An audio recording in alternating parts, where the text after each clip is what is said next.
foi Deus que predestinou ele ser suicida. Sim. Né? Aí, desse lado, a gente começa a ver que o livre-arbítrio, dependendo da situação que você esteja analisando, você pende para um lado ou pende para outro. Por isso que, é o que eu falei para vocês, por isso que parece que eles andam em paralelo. Né? Mas que no fim das coisas, elas acabam se juntando. Depois eu vou ler 2 versículos, vocês vão entender melhor na verdade, não existe a verdade A e B. Existe o A e existe o B. Né? E a gente está entre essas duas. Entre o A e o B. Eu não estou dizendo que o A está certo, nem que o B está certo. Estou mostrando para vocês que existem essas duas linhas na questão. Achou, Aline? Não, essa é uma pergunta. Achou, Fábio? Deus escolheu os ímpios? Deus escolheu os ímpios para... para... Eu achei uns versículos. Qual é o seu? Não, deve ser Provérbios. Jeremias. Provérbios 16:4. O que fala? Eu acho que é para esse aí. Provérbios 16:4. Qual que é? O Senhor faz tudo com um propósito. Até os ímpios para o dia do castigo. Olha lá, tá vendo? O Senhor faz tudo com um propósito, com um plano, até os ímpios para o dia do castigo. Ou seja, é uma questão... É Provérbios 16:4. É isso mesmo, é esse versículo aí. Hoje o que acontece? Dentro do que você está falando aí, hoje as pessoas vão muito da igreja do evangelho, algumas estão acontecendo mais, porque muitos buscam profecias. Né? Muitas igrejas estão crescendo, existem os pregadores que vão da visão e as pessoas hoje vão muito em busca de profecias, né? Nas igrejas hoje, né? De cura, profecia, né?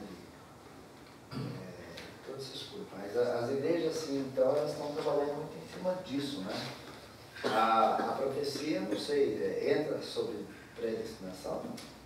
Então, aí é um outro assunto, Samuca, que a gente teria que ter um tempo só para isso. Existe na Bíblia... levantar esse pode, né? Você pode depois sugerir para o Cassiano isso aí, para a gente poder anotar e a gente fazer. Existe na Bíblia os dons do Espírito, que um deles é o dom da profecia, ou seja, a capacidade dada por Deus... Os 9 dons, né? Isso, de você prever o futuro de alguém. Né? Então, existe essa capacidade, mas o grande erro é você ficar preso a essa situação. É um caso à parte. Hoje está sendo muito exatamente. coisa. Porque assim, a gente tem que entender que o futuro pertence ao Senhor. Né? E a Bíblia fala que basta cada dia o seu próprio mal. Então aquela ansiedade que a Alessandra falou, né, do futuro, ela não deve estar em nós. Porque se nós confiamos em Deus, a gente sabe que Deus vai prover para nós o necessário para cada dia. E a Bíblia fala, basta cada dia o seu mal, para que a gente não viva num estado de ansiedade, que é o que eu falei no estudo passado, que começa a dar transtorno aí, mental, emocional, porque você vive uma realidade que não é a sua. Você começa a viver no futuro que ainda não chegou. Você começa a viver a dor ou a expectativa do futuro, e isso causa mal para a gente, faz mal para a gente. Jesus Cristo falou mesmo, se as aves do céu elas não plantam, mas elas têm o seu alimento, e as flores do campo elas não precisam comprar roupa, mas elas têm a sua própria roupa, quem dirá vocês que são meus filhos? Ou seja, vocês acham que eu não vou dar as boas coisas para vocês, eu não vou dar o sustento para vocês? Então quando Jesus fala isso, ele quer que nós nos desprendemos da ansiedade do amanhã e vivamos um dia de cada vez. Eu sei que muitos entregaram a vida através de profecias, mas quebraram a cara. Exatamente. Por quê? Porque você não faz, você não fala com Deus e pergunta se é do homem ou se é de Deus. Exatamente. Muitas pessoas já vi, eu acompanhando isso há algum tempo, estive na igreja, muita gente, até o seu lado espiritual se acabar, porque ele colocou a vida dele todinha naquela profecia que tal pessoa entregou para ele. Exatamente, isso é muito perigoso. É perigoso. Porque nós não podemos viver nessa expectativa do amanhã e viver um dia de cada vez. Mas é um assunto que a gente pode abordar um outro dia. Bom, para fechar. Ali, desculpa. Só uma pergunta. Então, esse orar em línguas seria isso? Você pedir para que Deus faça o plano dele, essa predestinação na sua vida. Na verdade, quando a gente ora, que também é um outro assunto que já falou aqui, a gente deve orar a vontade de Deus para a nossa vida, e não a nossa própria vontade. Que seria isso? A vontade de Deus é o projeto de Deus para a minha vida, ou seja, é aquilo que Ele tem de plano para mim. Que é o que o Samuel falou, qual é o futuro que Deus tem para mim? Eu sei que é o melhor futuro, mas eu tenho que orar o futuro dele para mim, e não o meu. Agora, quando eu estou em sintonia com Deus, a minha oração vai ser a oração que Deus quer que eu faça. Aí entra de novo a questão da predestinação. Ele já vai caminhar a minha oração para aquela vontade que não é minha, dele, que é a melhor para mim, porque ele é meu pai. Então ele sabe que é melhor para mim, melhor do que eu. Entendeu? Então veja que as coisas acabam se encaixando até na questão da oração quando a gente começa a entender esse propósito. Agora, eu tenho que escolher Deus. E a gente vai ver 2 versículos agora aqui para encerrar. Veja só, eu peguei uma ilustração, isso não é uma ilustração minha, tá? É isso que eu vou falar para vocês agora. Né? O que é meu, eu digo que, mas isso não é meu. É uma ilustração que eu vi que eu achei interessante para poder vocês entenderem essas duas linhas paralelas aí. A ilustração que eu ouvi na internet foi o seguinte: imagina que você está passando na rua e você olha lá, tem uma igreja, ok? Igreja, entenda que é um lugar que você vai adorar a Deus, não importa qual seja, mas é uma igreja que está escrito na porta dela assim, do lado de fora. Vinde a mim todos vós que estáis cansados e oprimidos, que eu vos aliviarei. Aí um passa, olha, vinde a mim, ou seja, livre-arbítrio. Se eu não for, não acontece nada. Eu olho, passo reto. Aí vem outro, olha, passa reto. Vem o terceiro, olha, se interessa, mas eu não tenho tempo para isso, vamos embora, passo reto. Aí vem o quarto, olha, eu quero isso. Ele entra, vinde a mim, ele entra na igreja. Né? Quando ele entra na igreja, existe um outro versículo, que eu vou pegar a referência para vocês agora, daqui a pouco, do lado de dentro da porta, que diz assim: se o Pai não me mandasse, você não viria. Ou seja, quando você entra, você olha para trás e fala assim: não, mas foi Deus que me trouxe, não fui eu que escolhi. Então existe a opção da escolha, mas quando você entra, você vê que se Deus não tivesse te escolhido ou te empurrado, você não estaria lá. Né? Vamos ler esses 2 versículos para poder encerrar. Tem as duas situações. Do lado de fora e do lado de dentro. Do lado de fora é o livre-arbítrio, do lado de fora, do lado de dentro é a predestinação. Quer ver? Vamos ler esses 2 versículos aqui. E foi Jesus que falou os dois. Mateus 11, 28, que é o primeiro, que está do lado de fora da igreja. Tá? Eu achei essa ilustração bem bacana, que ela consegue fechar um pouco esse raciocínio aí. Mateus 11, 28.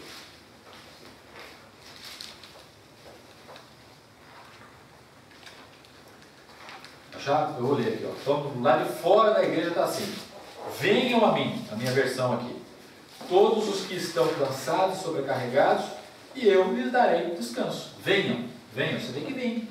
A iniciativa tem que ser sua. Entra, no caso aqui na igreja, né? Do lado de fora da igreja está escrito venham. Então a pessoa escolhe e entra. Depois que ela entra, existe um outro versículo que está do lado de dentro da igreja. É João 6,44. Vamos para ele agora.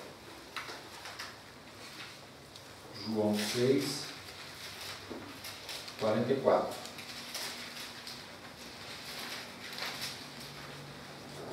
Olha o que ele fala. Acharam? João 6, 44. Acharam aí? Ninguém, do lado de dentro da igreja agora, você entrou. Ninguém pode vir a mim se o Pai que me enviou não o atrair. Entendeu? Essas são as verdades bíblicas. Ou seja, de um lado você tem um versículo que te chama, e de outro você tem um versículo que mostra para você que se não fosse Deus, você não estaria ali.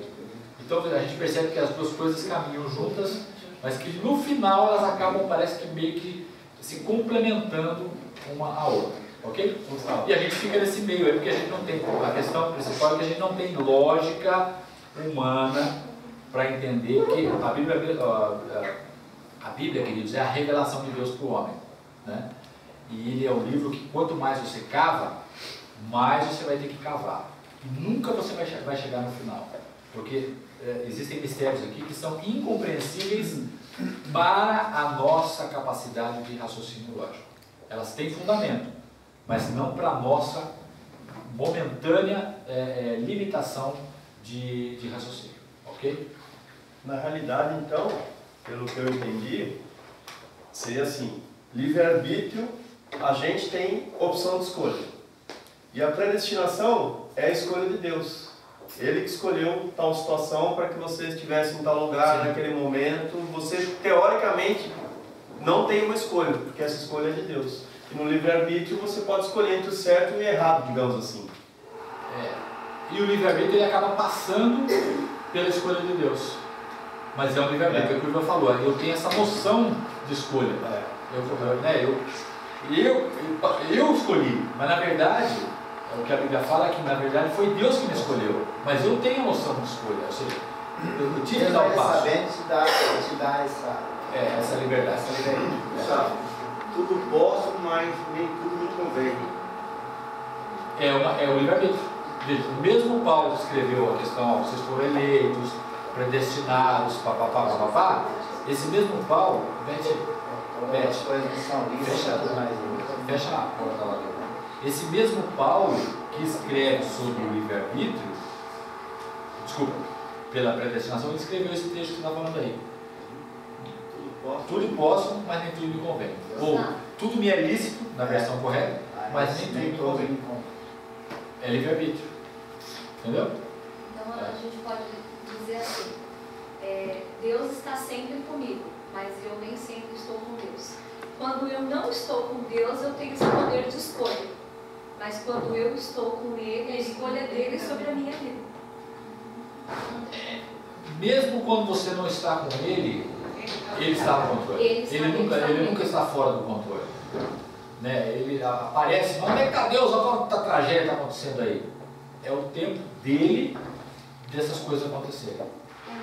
Mas como a Bíblia fala, todos nós seremos responsáveis pelas nossas atitudes e nós vamos prestar conta a ele um dia.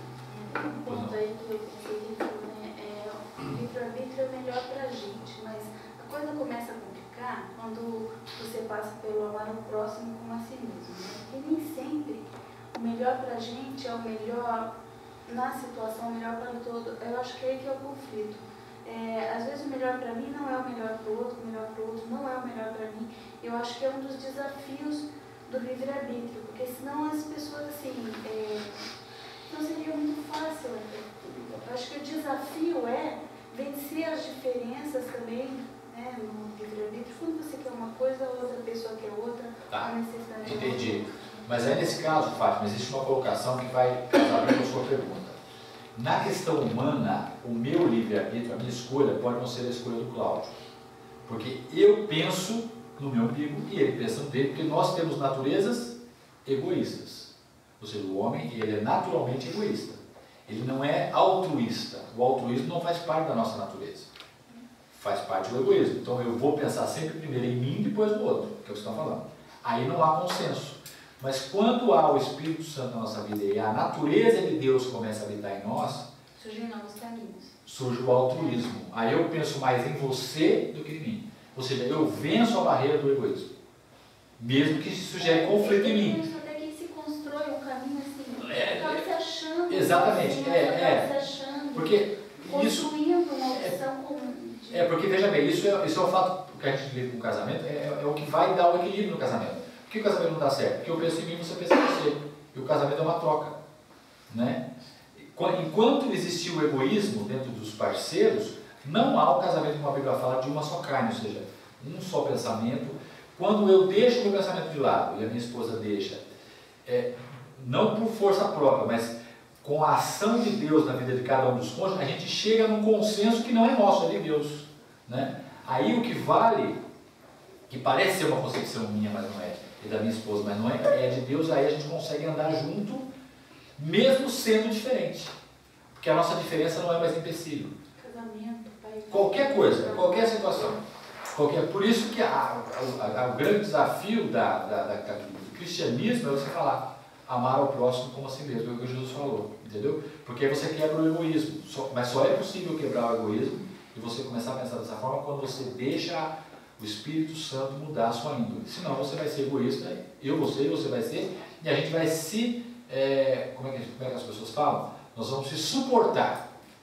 Cada um do seu, eu convivo com você, mas eu suporto você. Né? Eu tenho que suportar você, de repente porque eu trabalho com você, porque eu sou casado com você, mas eu não gostaria de estar com você. Eu não tenho prazer em estar com você. Entendeu? É só Deus que pode entrar nessa questão. E só Ele pode mudar essa índole humana. Né? De uma forma sobrenatural. Não é nosso isso. Né?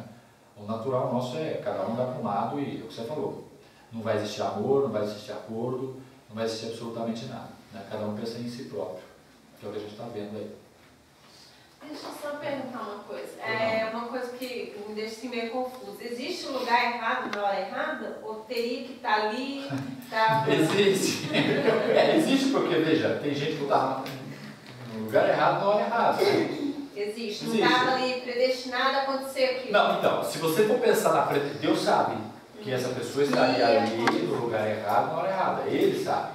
Se a gente pensar na onisciência de Deus, ele sabe, ele saberia que ia acontecer isso, ou saberá que vai acontecer, entendeu? De repente, sei lá, um acidente, uma situação... Deus saberia. Eu não poderia evitar, teria aquilo ali... Não. Quer dizer, se for o seu caminho baseado na predestinação, se você tem um caminho traçado nessa linha, você não consegue sair dele. Um jargão criado pelo homem. Oi? Um jargão criado pelo homem. Do que você fala? Estar no lugar errado não é errado. É criado pelo homem. Mas se a gente for pensar na predestinação, isso realmente é fato. Você não consegue fugir do seu destino. Eu pensei muito na menina lá, né? Que ela estava na faculdade, de repente deu uma louca dela, foi para Caraguá, na volta morreu. Sabe? Eu fiquei pensando, será que... Ela saiu Santiago da oficina injuriada com a mãe e foi para Caraguá. Na volta ela bateu e morreu. Daí você fica perguntando, né? Será que ela teria que estar ali? Ela estava escrito, sabe? É uma coisa meio confusa. O que a Bíblia fala é que tudo está, a Bíblia usa esse termo, tudo está patente aos olhos de Deus. Quer dizer, nada é encoberto, nada ele não sabe. Nada ele... Nossa, eu fui pego de surpresa, não sabia que isso ia acontecer. Senão ele não seria Deus. Tudo ele sabe. Então... Ninguém quer morrer também. A morte, já como você falou, isso aí já é uma história, né? Já está traçado esse momento da morte, pessoalmente, né? Você está no versículo, Sandra? Se conseguir achar? Acho que é 3, nada em toda a criação está... Bom, enquanto ela acha, veja só, por isso que a gente não consegue entender na questão lógica, um exemplo que eu já li alguma vez aí. De repente, morre um bebezinho, acho que eu falei isso tudo. Morre um bebezinho, recém-nascido, que não tem culpa de nada, filhos de pais que conhecem a Deus, morrem, recém-nascido, sei lá, por qualquer razão. E de repente, nasce um filho de 2 pais, de repente, usuários de droga, que não estão nem aí com a criança, essa criança vive, causa problemas com a sociedade, vive, sei lá, 80 anos dando problema e vai morrer no final da vida. Foge da nossa capacidade de entendimento. Por que esse bebê morreu? Por que esse fulano viveu? Os pais só estavam aí com ele, foi criado sem educação, na marginalidade, criou problema na sociedade e morreu velho. Né? São situações que a gente não consegue, a nossa lógica não permite, não fecha, a conta não fecha. Você fica doido. Por isso que nesse momento a gente tem que entender que Deus está no controle de toda a situação, né? Porque Ele é Deus. E porque Ele escolhe A e porque Ele escolhe B, nós não sabemos, mas é uma escolha que Ele tem, assim como nós temos a nossa. Tá? Então, queridos, o que eu queria falar para vocês era isso, foi um assunto assim, muito teológico, né? Mas a maioria do pessoal que já está um certo tempo com a gente aqui, é importante que o A está certo e o B está certo. Né? A predestinação é uma linha, o livre-arbítrio é uma linha, a Bíblia fala das duas. O que a gente pode entender é essa historinha que eu contei para vocês da igreja. Né? Existe uma frase para o lado de fora da igreja e existe uma outra frase para o lado de dentro da igreja quando você entra. Tá? Então é isso. Agora uma coisa é certa, na eternidade a gente vai entender tudo. Né? E se você está aqui, você deve entender que você foi escolhido por Deus, não importa se você veio porque você escolheu ou se Deus escolheu, não importa, você tem que escolher Deus. Né? Você tem que estar com Ele para que você possa realmente ter comunhão com o nosso Criador. É isso. Essa é a palavra.